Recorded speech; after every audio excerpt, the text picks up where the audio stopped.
Mr. Secretary, nice to see you, sir. Greta, it's good to be in your presence again. You are in the President's Cabinet. You are the Secretary of the Department of Energy.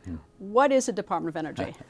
Well, the average citizen would think about fossil fuels, they would think about renewables, they think about energy, and they'd be correct. But kind of understanding the history of the agency, it was created back in '77, the Carter administration, when we had gas lines, and it came from the old Atomic Energy Commission. So you have all the nuclear weapons are under our purview. The modernization of the program that's going on right now, the National Nuclear Defense Posture, all of that lies under the auspices of the Department of Energy. Some of the things that folks might not think about, just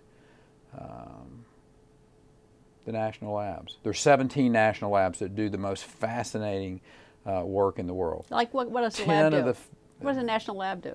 So we'll give you an example. In Oak Ridge resides the fastest supercomputer in the world. 5 of the 10 fastest supercomputers in the world belong to the Department of Energy.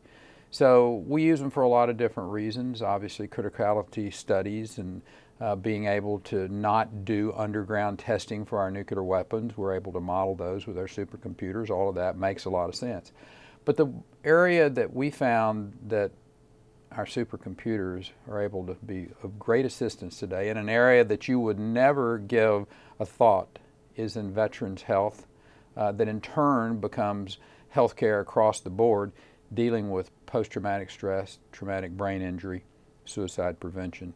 That's been stood up over the course of the last 18 months. A young Navy SEAL who I wanted some people who had actual experience out in the field with PTSD, traumatic brain injury, etc. And we're working in conjunction with the University of California, San Francisco, their Department of Neurosciences, a fabulous department out there, very well funded, and finding some good progress. Being able to take this massive amount of data that's out there, run it through our supercomputers to get answers to these questions that have really vexed us for a long time, non-traditional ways to deal with PTSD and traumatic brain injury. For concussions, for instance, and I'll quit with this, but whether it's an accident that's happened on a roadway or whether it's a young girl who's had a soccer injury, head injury, to know whether those kids have been concussed or not really can change their worlds in a positive way. In your capacity as Secretary of Energy, I assume that you deal with other people in other countries that hold essentially the same post. Is that right? I do. There's, the G20, the 20 countries, and the G7. We all meet once a year.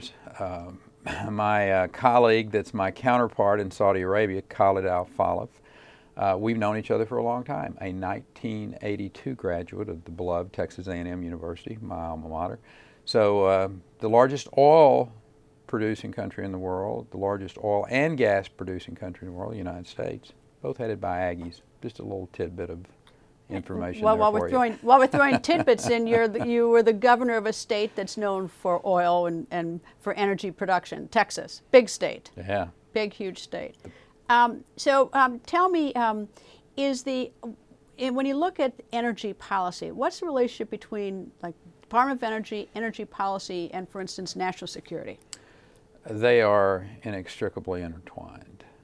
When you think about 15 years ago, Greta, the United States was told we'd found all the oil and gas. Matter of fact, in the entire world, we'd found all the fossil fuels. We'd produced all of them. This was the decline curve, and there wasn't anything you could do about it. Even if you were able to find new reserves somewhere, the cost to produce them would be exorbitant. Well, innovation, and some of that innovation coming out of our national labs, I might add. Hydraulic fracturing, which was a private sector innovation, working with some of our universities. The ability to keep the polycrystalline on the drilling bits, that was a national lab innovation. Those two together changed the world. Hydraulic fracturing, directional drilling, and today the United States, that 15 years ago was relying upon other countries who might not have had our best interest in mind for our energy resources. Today, we're selling American LNG to 30 different countries on 5 continents. The geopolitics of the world basically upended by innovation, technology, and American know-how. Is the United States energy independent? Can you say that? Not completely, but we're awfully close. So I think the estimate is by 2019, late 2019, early 2020, we will be at that particular point in time. To what extent, and we talked about national security, but to what extent as the United States becomes energy independent and now we have less demand from some of these energy producing nations, does that impact economies worldwide? Well, it does. Not only does it impact economies, because energy is what drives a country's economic well-being. If you have access to energy, then you can develop various and sundry industries, for instance. Or if your country has a natural resource that you can use and to create a product, whether it's natural gas or whether it's one of the other fossil fuels, coal and what have you. Those are, I'll give you a great example. India has this amazing potential. The United States is going to be helping them to reach that potential, partly because they're going to be a major user of our liquefied natural gas and our coal, and more importantly from my perspective, our innovation. So American innovation to be able to go over and to help them use our LNG, which is good for the environment. Clean coal Some technologies. might disagree that there's a dispute on to what extent LNG is good for the environment versus coal, but we'll... Right. Yeah, maybe we can come back and argue that some other time. From a practical standpoint, as the governor of the 12th largest economy in the world, I saw our emissions go down drastically from the transition from older inefficient power plants to natural gas. That is not a debatable issue. And I'm not talking about a little bit, I'm talking about 60% reduction of NOx, 50% reduction of SO2, and a 19% reduction in total carbon emissions. That's real stuff, and it can happen around the world. All right, I interrupted you about India.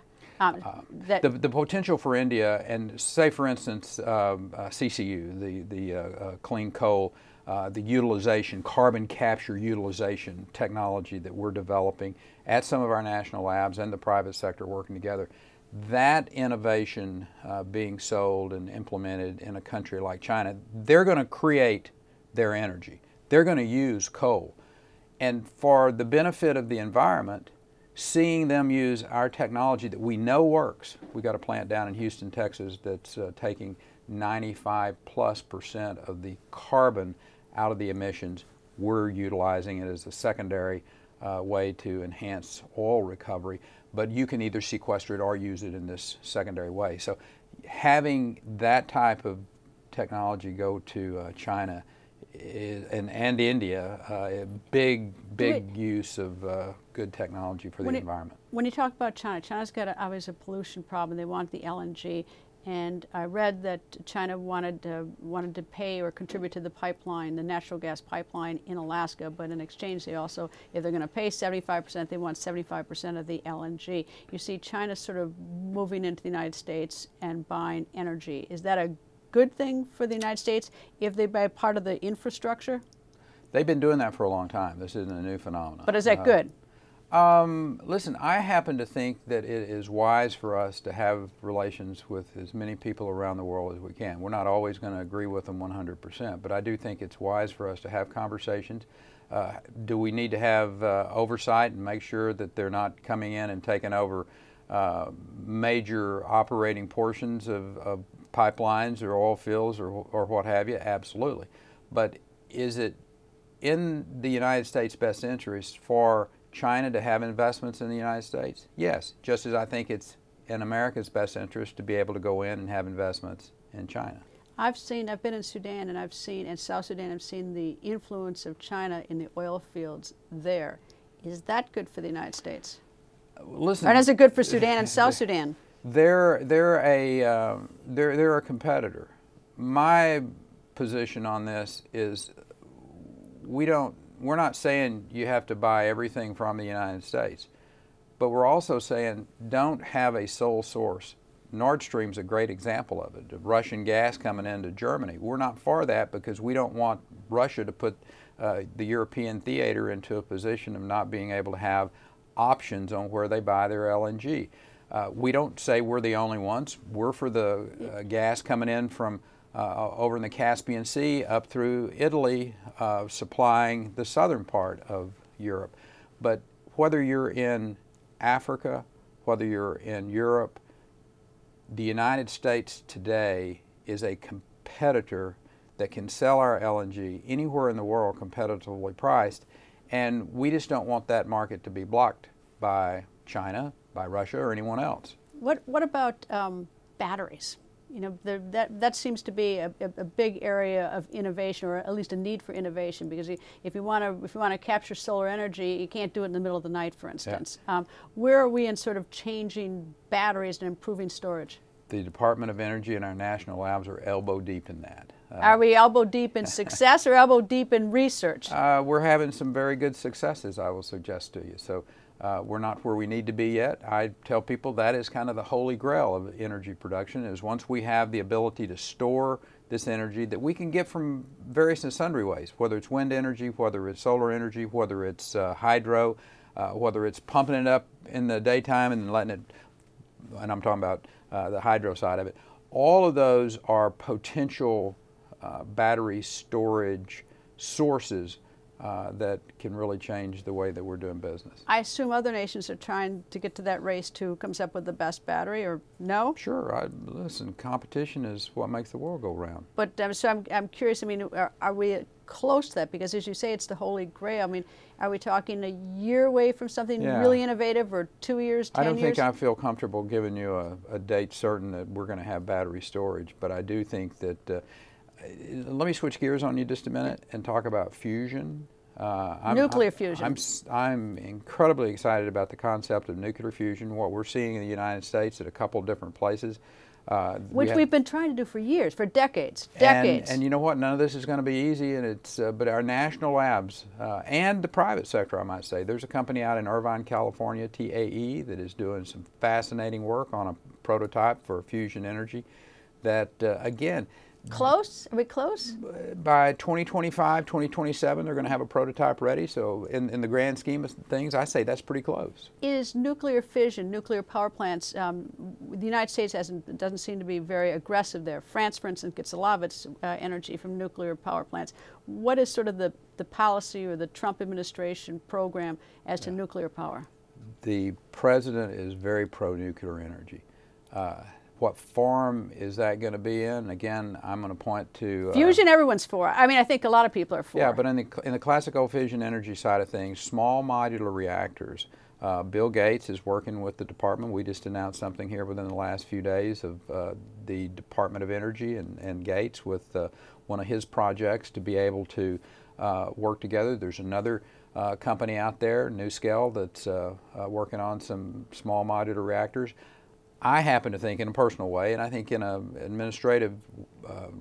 administration position as well, that these small modular reactors, there's some great potential for them, and they're U.S. technology again that has the ability to lead the world. So what's the most exciting thing? As Secretary of Energy, what do you think, what is going to be sort of the biggest surprise that the world is going to see, Americans are going to see in the area of innovation and energy in the next 15 years? It'll obviously be in the efficiencies. It'll be, I think, an all of the above approach. So me personally, being able to bring energy to places that have never had it before is the great opportunity for us. What about cyber threat to any of our sort of power, whether it's the power grid or any of our efforts to, gather power? Yeah, it's real. It's there. We have 10 years ago, we weren't thinking about this. 5 years ago, we were starting to see some issues with it. Now we're having literally millions of pings a day and at our control panels around the world. Which is not good, right? The pings, what do the pings mean? The pings mean not good. Not good. Pings mean not good. But with that said, we have some of the best and the brightest in the world working on how you defend this, how you take care of it, what have you. So I'm quite satisfied that the work that we're doing will be proficient both defensively and offensively to keep the lights on. And I worry more about a group of events that occur that are all related. A major natural disaster associated with a virus that's been laid on a control panel somewhere, and a physical attack. The three of those together could cause massive chaos in the United States. And so making sure that we have a broad array of energy sources. It's one of the reasons the Trump administration is saying make sure we have coal plants, nuclear plants, our wind, our solar, our gas plants. All of those are essential to a broad web of energy sources that can drive these generators.